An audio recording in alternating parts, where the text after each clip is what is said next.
Welcome to Kenton's videos. Enjoy the video.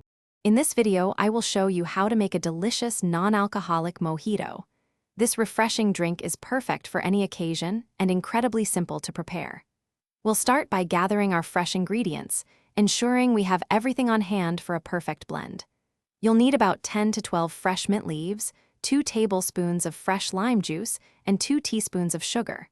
Don't forget your club soda or sparkling water.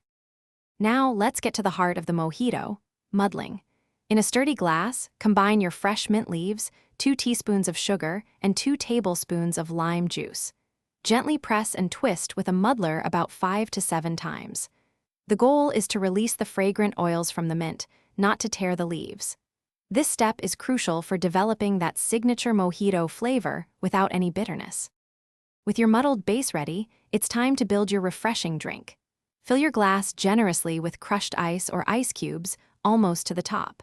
Next, slowly pour in about 4 to 6 ounces of chilled club soda or sparkling water. Give it a gentle stir to ensure all the flavors are well combined. Take a quick taste. You can always add a tiny bit more sugar or lime if you prefer. Finally, let's add the finishing touches to your beautiful virgin mojito. A fresh lime wedge or wheel on the rim of the glass adds a lovely visual appeal. For an extra burst of freshness and aroma, gently clap a sprig of mint between your hands before placing it in the drink. Serve your masterpiece immediately and savor every sip of this delightful, alcohol-free beverage. Cheers! Thanks for watching. Consider subscribing if we helped you.